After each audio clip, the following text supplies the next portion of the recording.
இப்ப மேகதாட்டு அணை தீர்மானத்தை சட்டமன்றத்திலே நாம் ஏற்கனவே நிறைவேற்றி இருக்கிறோம். அதுக்கு அனைத்து கட்சிகளும் ஒப்புதல் கொடுத்திருக்கிறது. அது மட்டுமல்ல, எதிர்கட்சியாக இருக்கக்கூடிய திமுகவுடைய தீர்மானத்தையும் நாம் இணைத்திருக்கோம். இது வேற விஷயம். இதுதான் பிரதமர்கிட்ட போறது, அதுக்கு கீழே இருக்கக்கூடிய ஆணையத்திட்ட போறது. இப்ப முதல்வர் மாண்புமிகு விஜய் அவர்கள் போறது ரெண்டு விஷயமா எடுத்துக்கிறேன். எனக்கு கிடைத்த தகவல் என்னன்னு சொன்னா, இதற்கு முன்பு காமராஜர் நிஜலிங்காவை போய் பார்த்திருக்காரு. அந்த நேரத்துல இதே மாதிரி வறட்சி ஏற்பட்ட 2 இடத்துல வறட்சி இருக்கிறதுனால கொஞ்சம் தண்ணி கொடுங்கன்னு கேட்டிருக்காரு. அவர் கொடுத்திருக்காரு. எம்ஜிஆரும் குண்டுராவும் போய் சந்திச்சிருக்காங்க. அதே மாதிரி கலைஞர் ஆட்சி காலத்தில் சந்திக்கப்பட்டிருக்குது. அதே மாதிரி செல்வி ஜெயலலிதா இருக்கும்போது சற்ற சந்திச்சிருக்காங்க. எந்த முதல்வர் சந்திக்காம எல்லாம் இல்ல. ஏன் சந்திக்கிறாங்க? போய் மேகதாட்டுக்கு கையெழுத்து போடுறதுக்காண்டி இங்க மாண்புமிகு முதல்வர் விஜய் அவர்கள் போகல. அதை முதல்ல நம்ம புரிஞ்சு கொள்ளணும். முதல்ல மக்களுக்கு மத்தியில நாம 2 பேரும், அதாவது கொடுக்கிறவங்க வாங்குறவங்க தாண்டி கடன்களை நமக்கு உரிமை அதிகமா இருக்கு. நாம போய் கேட்க போறது என்ன? முதல்ல நாளைக்கு கேட்பாங்க, ஏன் நீங்க கர்நாடகத்திலே பேசாம நீங்க சண்டை போட்டுக்கிறீங்க ஒரு சாரார் கேட்பாங்க. இப்ப அவர் போறது, ஏற்கனவே பல முதல்வர்கள் போனாங்க. ஒரு கட்டத்துல என்ன நடந்துச்சு தெரியுமா? நமக்கு 320 டிஎம்சி தருவதாக அன்னைக்கு திரு குண்டுராவ் அவர்களும் எம்ஜிஆர் அவர்களும் ஒப்பந்தம் போட தயாரா இருந்தாங்க. அப்ப மேலேயே போகாத ஒரு சூழல் வந்தப்ப தமிழ்நாட்டில் இருக்கக்கூடிய சில கட்சிகள் என்ன சொன்னாங்கன்னா, ஒரு மலையாளியாக இருக்கக்கூடிய எம்ஜிஆர் இந்த தவறை செய்கிறார்னாங்க. ஆனா காலம் என்ன தெரியுமா சொல்லிச்சு? கடைசியா 275 டிஎம்சின்னு போய் அதை விட குறைஞ்சு போச்சு. அந்த 320 கிடைக்கல. 2 முதல்வர்கள் பேசக்கூடியதை நம்ம தடுத்தோம். முன்னாள் முதல்வர் காமராஜர் என்ன செஞ்சாருன்னா, ஒரு திட்டத்தை வகுத்தாரு. இப்ப அவங்க என்ன கேட்கிறாங்கன்னு சொன்னா, பெங்களூருக்கு குடிநீர் வேணும்னு கேட்கிறாங்க. அதுக்காக ராசிமலர்ங்கிற ஒரு இடத்துல, அதாவது நம்ம பகுதியில, தமிழ்நாட்டு பகுதியில ஒரு அணையை கட்டினா அந்த அணை தண்ணீர் நமக்கு தான் வரப்போகுது. அங்கிருந்து நாங்க பெங்களூருக்கு தர்றோம்னு ஒரு ஏற்கனவே ஒரு ஒப்பந்தம் இருந்துச்சு, நிறைவேறல. அப்படி ஒரு வாய்ப்பு இருக்கு. அதனால முதல்வர் விஜய் அவர்கள் பெங்களூருக்கு போறாருன்னா அவர் ஒன்னும் நமக்கு தமிழ்நாட்டுக்கு எதிராக போகல. போவாரு, பேசுவாரு. நாளைக்கு பிரதமர்கிட்டயோ ஆணையத்திட்டோ நாங்க முறையா பேசணும், அவங்க ஒத்துக்கலன்னு சொல்லலாம்.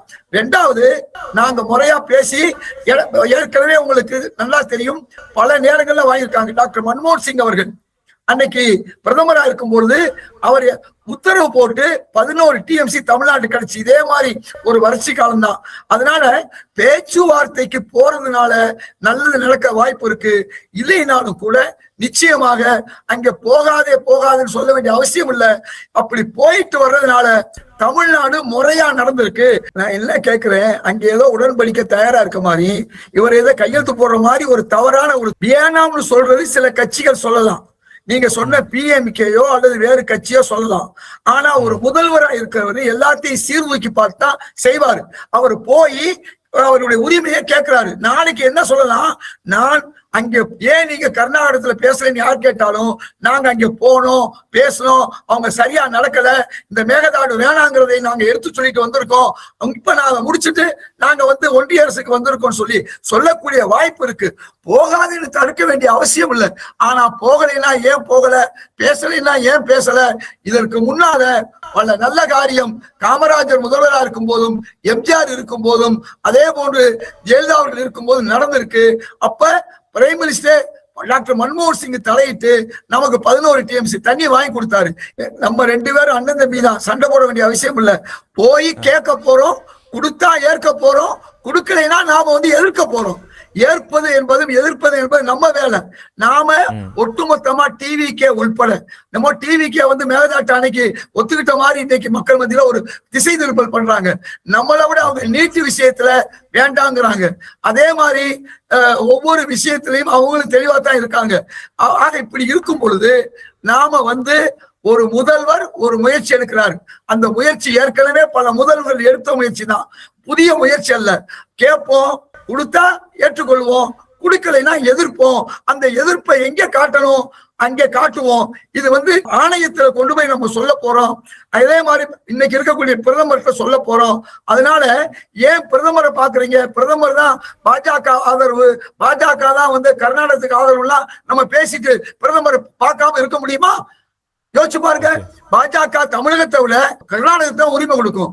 அது காங்கிரஸாக இருந்தாலும் அதை சேர்த்தே சொல்றேன். ஏன் நாளைக்கு அங்க ஆட்சி பிடிக்க முடிகிற அடிப்படையில் அவங்க செய்யறாங்கன்னு நம்ம குற்றம் சாட்டுறோம். தமிழ்நாடு காங்கிரஸ் எங்களை பொறுத்தவரை எங்கள் தலைவர் மாணிக்க தாகூர் ரொம்ப தெளிவா சொல்லியிருக்காரு. ஒரு இன்ச்சு அளவு கூட நாங்க விட்டு கொடுக்க மாட்டோம் சொல்லியிருக்காரு. அப்ப ஒவ்வொரு கட்சியுமே இந்த விஷயத்துல தெளிவா இருக்கிறாங்கிறது நமக்கு தெரியும். அதனால எல்லா கட்சிகளும் டிவிக்கு உட்பட அனைத்து கட்சிகளும் தமிழ்நாட்டு உரிமையை விட்டுக் கொடுப்பதில்லை. அதே நேரத்திலே முன்னாள் முதல்வர்கள் காமராஜர், எம்ஜிஆர், அதே மாதிரி கலைஞர் இப்படி ஒவ்வொருவரும் பேசி இருக்கிறார்கள். அந்த பேசுவது என்னன்னு தெரிஞ்சுக்கலாம். நாளைக்கு அவங்களுடைய முக சரியா இல்லைன்னா மாற்றிக்கொள்ளலாம். இது மேகதாட்டுக்கு மட்டுமல்ல, கூடுதலாக இன்னைக்கு தண்ணி கடந்த 4 ஆண்டுகளாக வந்து நம்ம 12ஆம் தேதி திறந்தோம். அது காரணம் மழைப்பொழிவு. அதுக்கு முன்ன 6-7 ஆண்டுகள் வந்து ஆகஸ்ட் கடைசியிலும் செப்டம்பர் கடைசியிலும் அணை திறக்கப்பட்டிருக்கிறது. இது புதுசல்ல, பல வருஷங்கள். ஆனால் அதிர்ஷ்டவசமாக ஒரு 4 ஆண்டுகளாக நாம் வந்து ஜூலை 12 நாம திறந்திருக்கோம். ஜூன் 6 ஜூலை 12 திறந்திருக்கோம். இந்த முறை அங்கே வறட்சி, இங்கே வறட்சி. எவ்வளவு முறை நமக்கு வந்த தண்ணீரை கடல்ல கொண்டு போய் விட்டுருக்கோம். அதனால இன்னைக்கு சூழ்நிலைக்கு தகுந்த மாதிரி நாம் தண்ணீரை பெற வேண்டும். மேட்டூர்ல குறைஞ்சபட்சம் தண்ணீர் வருவதற்காண்டி அவருடைய பேச்சுவார்த்தை வெற்றி பெறலாம். ஏன் திரு விஜய் அவர்களை பார்க்கிறதுக்கு கேரளாவில இருந்து துணை முதல்வர் வர்றாரு. நீங்க வாங்க இந்த திட்டத்தை துவக்கி வைக்க வர்றீங்கன்னு சொல்றாங்க.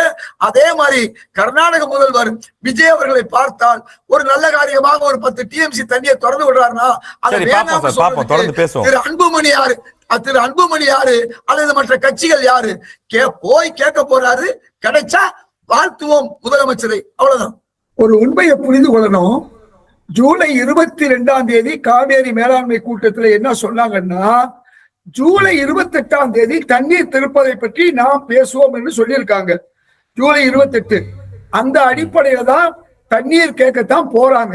நீங்க 2 விஷயத்தை நீங்க புரிஞ்சு கொள்ளணும். வெறும் மேகதாடு விஷயம் மட்டும் இன்னைக்கு பிரச்சனை இல்லை. இன்னைக்கு டெல்டா பகுதியில தண்ணீர் தேவை. அதே மாதிரி குடிநீருக்கும் தமிழ்நாட்டுக்கு தண்ணீர் தேவை. இப்ப கூட்டு குடிநீர் திட்டமும் பல திட்டங்கள் இருக்கு. அதனால போகக்கூடாது பேசக்கூடாது இல்லை. நம்ம பேச போறது வந்து இப்ப நான் சொன்னேன் பாருங்க, ஜூலை 28 பேச போறாங்க. அப்ப அதுக்கு முன்னாலேயோ பின்னாலேயோ நம்ம போய் கேட்கறது தப்பு இல்லை. இன்னொரு விஷயம், 2 முறை தும்ப விட்டுட்டு வாழை பிடிச்சிருக்கோம்.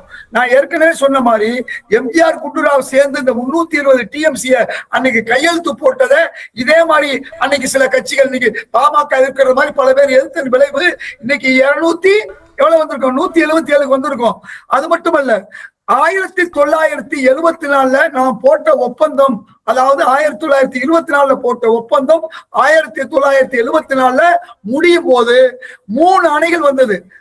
காங்கிரஸ் ஆட்சி காலத்துல 3 அணைகள் வரல. கபினி, ஹேமாவதி, ஹேரங்கி இவையெல்லாம் எப்போ வந்துச்சு? எம்ஜிஆர் ஆட்சி காலத்திலும் கலைஞர் ஆட்சி காலத்திலும் வந்தது. இதை சிந்திச்சு பார்க்கணும். தும்ப விட்டுட்டு வாழை பிடிக்கிற வேலையை பண்ணியிருக்கோம். இன்னைக்கு எம்ஜிஆர் போன உடனே ஏன் அங்க வந்து நீர் கிடைக்குது? டாக்டர் மன்மோகன் சிங் சொன்ன உடனே வறட்சி காலத்துல ஏன் கிடைச்சிச்சு? இன்னைக்கு எம்ஜிஆர் மாதிரி விஜய் அவர்கள், அன்னைக்கு எம்ஜிஆர் அவர்களிடம் குண்டுராவ் தாயார் சாப்பிட சொன்னாங்க, மாட்டேன்னு சொன்னாரு. நீங்க தண்ணி கொடுங்கன்னு சொன்னாரு. அதே மாதிரி திரு விஜய் அவர்கள் மூலமாக ஒரு நல்லது நடந்தால் 2 பேரும் பேசியிருக்காரு. நீங்க உங்களுக்கு அறியாம சொல்றீங்க. குண்டுராவ் வந்து ஏதோ 2 வருஷம் ஒரு ஆளல, 2 முறை அவர் ஆண்டு இருக்காரு. அந்த எம்ஜிஆரோடையும் அவர் ஆண்டு பேசியிருக்காரு, கலைஞரோடையும் பேசியிருக்காரு, காமராஜர் விஜய்க்கு போட பேசியிருக்காரு. இன்னும் சொல்ல போனா திரு ஹெக்டே அவர்களிடமும் அன்னைக்கு கலைஞர் பேசியிருக்காரு, எம்ஜிஆர் பேசியிருக்காரு. இதையெல்லாம் நாம புரிந்து கொள்ளணும்.